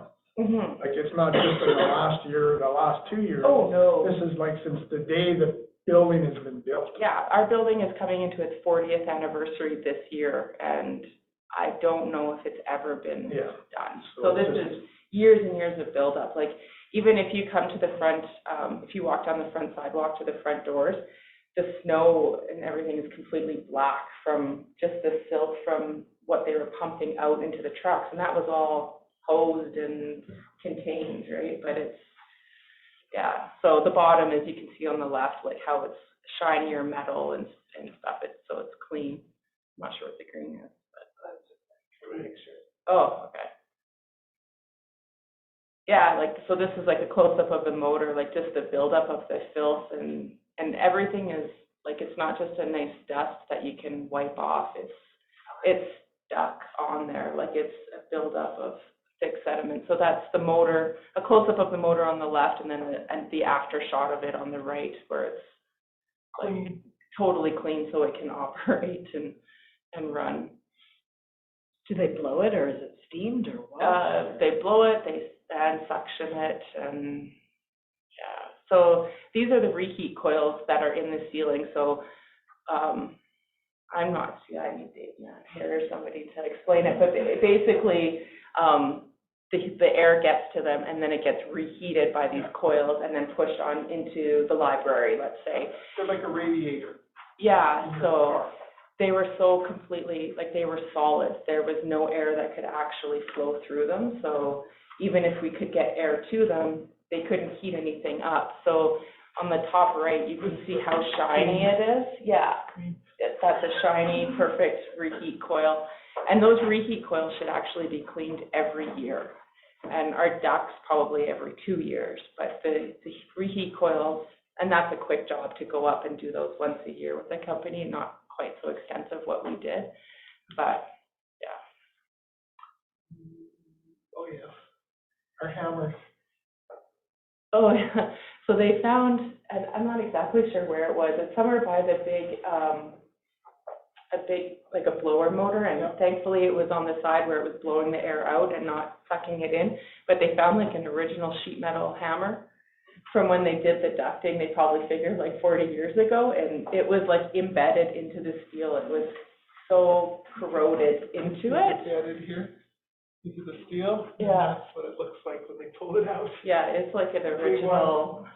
Yeah, they found lots of things up there. They found over the bowling lanes, just balancing on the strapping, they found 2x6s that people have used as like catwalks across the ceiling, not from joist to joist. They were like literally on the strapping. So that was all pulled down and everything's been totally cleaned up there. And now the heat is like, it's pumping. And Now you're hot. Yeah, like my office is like, whew, it's so hot. I mean, but I'll even, move over there with you. yeah, like the poor library though, like they honestly, they were at 52 degrees and that's what it stayed at. So, you know, so they were coming in ski pants and toques to work and, you know, and they don't complain, they're just trucking along. So now it's like a nice 70 degrees in there, and so it did the job, which is good, but yeah, now we got to fix a few more things, but coming. That's it. Does Shelley have a question? I have a question. It's Shelley. Sure. Yep. So my question is, this is a huge mess that's been building for years and years, and we have no documentation of this maintenance. So moving forward, what are we doing now to make sure that all of this is being maintained on a regular basis, and who's responsible and who will be doing it? Well, I think that would fall under my position's responsibility to make sure it's done. Most of it's we need to figure out, I guess, how often we need to do it. So the company that did the cleaning for us over the Christmas break, they're already going to come back next Christmas. And just to do a clean on the reheat coils and an assessment to see what the buildup is like for the ductwork, and so we can determine a plan how often it needs to be cleaned. This would also fall in great with that program that we're looking at purchasing. So all of the maintenance plans would be in there. So then, you know, irrelevant of whoever with holding the position, it's all documented within the software that the town owns, what the plans are, so. Yeah, I was thinking the program would work really well for the maintenance. So would that be our staff doing some of that, like some of our public works fellows, or is that going to be all sent out for other contractors to come to do the work? Yeah, the actual work of cleaning the coils and the ducting, you need to bring in an outside contractor for it. It's they have specialized equipment for it, and as they're cleaning, they're vacuuming, like suctioning everything out, right? So we wouldn't have the equipment for that at all. This would be perfect stuff, Shelley, remember that guy that did the mapping, showed us the mapping from Beaumont? And he said that we apply it to any building, so we could put that into the recreation center as a program in there, and once we get it going, it'll identify that every year, all the maintenance has to be done, just like with their fire hydrants and their valves and their sewer lift station and everything else. It would all be tied in there. Right. Yeah. Any other questions? Larry? You were talking about talking about the, dance studio upstairs where the Lions used to have their meetings? Okay. To gain access to that area, are they stairs or is there other means? No, it's only staircases. We have 2 staircases to access the upper area. Love to put some sort of accessible lift or elevator. That would definitely be a grant project that we'd have to look at in the future, though. Yes, I know when I was on the recreational redevelopment board 10, 12 years ago, the room above the field house, that was going to be used for something. And we couldn't do it because we had to have an elevator because it had to be offered to physically able people and physically disabled people. You couldn't turn around to somebody that was disabled and say, no, you can't come because you can't walk up those stairs. So we couldn't use it for what they had thought they could use it for. Right, that was part of that redevelopment grant that Leduc County and the federal funded, and when they did that in 2010. So that would probably be due to the constrictions of that grant, that they couldn't modify that space without adding the accessibility portion to it. So right now, it's just only going to be a fitness studio. We're going to use it for hockey teams that do dryland training. We have a lot of that happens at in our gymnasium. And then hopefully down the future, we can go for some big grants and address that issue so it is accessible for everybody. But at least it's going to be a usable space right now. It's been a dead space since the redevelopment in 2010, right? It's just been a storage, outside of the Lions Den itself, but the other side has been just an absolute dead space. So it will at least be usable now. So. Anything else? Well, thank you very much for that. I'm glad you got heat. Oh, me too. Me too. Thank you. And then the next one, go. Hi. My report is nice and short and sweet, I hope. December was a little crazy with Christmas off. It was a huge success. We created and delivered 31 hampers on December 16th. So within those 31 hampers, we had 42 adults, 47 kids under the age of 18, which makes a total of 89 people. All the food and donations stayed in our community. I honestly could have not pulled it off without all my volunteers. Thank you so much. I hosted a lunch on the 19th as my thank you to them. For our school classroom challenge, both grade 2 classes won with 646 points and 648 for each class. They got pizza parties. It was unbelievable how much donations we got from the elementary and high school. I attended one webinar, the family violence one. We wrapped up our 2022 after school programs with mom and dad Christmas gifts and cookie decorating. I attended a webinar for Canva and issue for marketing our flyer for the REC and SCSS. And then I planned January's after school programs and they started on Tuesday. That was my month of December. Thank you. Did you have a lot of food and stuff left over from the hampers and stuff? We honestly stuffed those hampers so full. They were like huge. But we did have a little bit of leftover, so I put it in a bin by the library, and it's just kind of a take as you need. So, and it's pretty much all gone besides chickpeas and beans and toilet paper. And toothbrushes. Okay, no, that's great. I just wondered, like in the past, anything left we took to the food bank, and we said we weren't going to do that anymore. We're going to keep everything in here in the community. So we definitely did. Like after we filled all our hampers, we went back through and we were stuffing them with extra macaroni and extra soup, and like our hampers were, some of them were like 8 and 9 boxes full of food and donations. And my God, nobody will run out of toilet paper in Thorsby either. So much. Your Worship, I got a lot of, I got about 5 or 6 calls. A couple were anonymous. 3 identified themselves to thank Michaela and her team and Councillor Tracy and Shelley. and all the volunteers that were coming, they were overwhelmed with what they got and emotionally grateful. So, everything stayed in Thorsby. Toys and everything stayed in Thorsby. Right. Any other questions? Thank you very much for your work there, good job. All right, Jesse?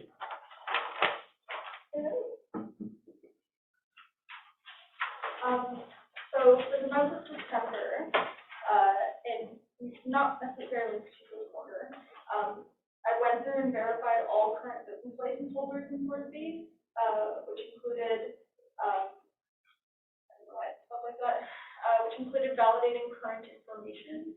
I then updated all the renewal invoices, wrote an attached letter, and then sent it out.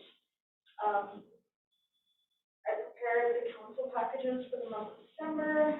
I wrote and introduced the administrative policy for service standards for council's consideration. Oh, my throat. Marrying two policies together that caused a bit of confusion on which policy to adhere to. I assisted and am still in the process of assisting Leduc County Fire Inspector Devin Stout and Development Officer Liz Armitage with their fire quality management plan to figure out all the buildings in Thorsby and their fire inspection history if required by the quality management plan. The consensus is that very little has been done that we have been able to locate in a reasonable manner. It's the town's responsibility with the assistance of Leduc County Fire Inspections to make sure that the fire quality management plan is being adhered to. Now that the building is subject to regular inspections have been located, this process will be set up with a policy and rectified to bring all these buildings up to date, make sure that there's no situations that could be caused by just out of date fire standards. Between meetings, research, and speaking with the inspections group, the process of going back 25 to 30 years in buildings took roughly 20 hours. And again, the process is still ongoing. I had my last meeting today. I prepared all of the minutes for the month of December, uploading them to our online portal and making sure that they're available to anyone. I updated the website regularly throughout the month. During the evening of the water main break on December 2nd, to try and keep residents in the loop. Not included, but I also did the same during the night of the most recent water main break on 33rd Ave. And then I wasn't aware of the one on New Year's Eve until later in that night when it was already pretty much done. I organized the town's Christmas in the village, hot chocolate, cookies, music, etc. The decorations were done by staff, not me. So it was awesome, I think. And I wish we didn't have to take them down, but Thank you to Carol for decorating our tree. yes, Carol, the tree is so pretty. I continue to regularly update the local paper on behalf of the administrative department. I answered all resident inquiries, both on the phone, through email, and in person. Assistant CFO, you're promoted. No. Assistant CFO Cindy with billing and other finance concerns as the month came to a close before. Cheryl came in, we had to fence ourselves amongst the wolves. And I am now in preparations to move furniture between the office and the water treatment plant, reorganize the front office and the office next to the CAOs, and tackle the records room. Thank you, Jesse. Any questions for Jesse here? No? Okay, well, that concludes the CEO reports. If I can get a motion to accept for information reports 4.0 to 4.5. I'll make that motion. Okay, Tracy, all in favor? Kelly? Yes, sorry, I was on mute. Thank you. All right, CFO report. Okay, so along with everything else I do all the time, I completed multiple budget scenarios as per council direction and finalized budget documents. Completed all municipal clerk duties as Lisa has been absent since mid-December due to a broken leg. I ensured all deposits and cash were received for year-end, processed payables, completed payroll for the month of December, developed a detailed job description for the municipal clerk financial position, posted it internally and externally. Interviews have now been conducted, and as you saw earlier tonight, Cheryl has joined our team. I would just like to personally thank Donna and Jesse for all their help with this staffing shortage. It added a lot of extra duties to my plate, and they were a tremendous help, putting in extra hours and some late nights to ensure that the residents were not impacted by Lisa's absence. Donna and Lyndon came out and stuffed bills the other night, and it's been a lot, but we got through it, and now Cheryl's here and we're not here. She snuck out. I worn her out the last 2 days. And now she's here, so it's gonna be, I mean, we're training and stuff, so it's still impacting, but we're getting it done. Jesse's been amazing. Donna's been very supportive and helpful, so just kudos to them for stepping up when we need it. Right. So, That's what we do, Miss Families, that's what we do. comes back here on is that a Friday, what night was that? Yeah. Thursday, Wednesday, something? Friday night, I don't know, 9 o'clock or something, the bounce signal went out. She's like, I don't want you there till midnight. Anybody have any questions for CFO? No? Thank you very much, Cindy. Well, that kind of concludes everything here. Gallery, do you guys have any other questions, anything else you want to bring up? Now that they hired somebody else to take over, are we gonna get our water bills earlier? Well, this month, because it was a holiday, and B, it was, like, we were short. So, yeah, it should, like, our goal is the first business day of the month to have them out the door. That is my goal. I'm waiting, I pay all my bills and I wait for 2 bills to come in. Yeah. Usually I pay them all at This once. month it was like we hit the deadline right on the nose, but that's not the standard I want. I want the first business day of the month. So we had the reads, and then we had some issues. And then, yeah, and then we had to print them all and get them out. So, yeah, so I apologize for this. So are they in the mail now? You should have got one. Did you get your mail today? I didn't go down today. Oh, today. Everybody got them today. So, Yes. I paid my bill today. did you see? I had other people come in today. That's how I knew they were out, or that's how I knew you got them. Yes. I have one other question. Kelly had mentioned Axia and TELUS. Did you get an appointment made to get switched over? Tim's handling it. Yeah, Tim was local, Oh, he is handling it, so we're just kind of, I don't know where it's at. Yeah. He was That's waiting kind of for after the already- Christmas Right. break. You have a question, Carol? I don't have a question. I want to thank this team for their friendliness. When I come into the office, it's always a smile and always very affectionate as far as I feel very comfortable. And I just think you guys are doing a tremendous job, and with all these things that are happening, you're still smiling and still working, and I just wanted to say thank you. Thank you. Thank you. And I did buy you office furniture. Yeah. If anybody wants to ask. That's right. Andrew and I traded. Yeah. Anything else? No? Before I adjourn, Shelley, I want to thank you for attending Zoom. Thank you very much. Otherwise, we wouldn't have a quorum, so thank you. You're welcome.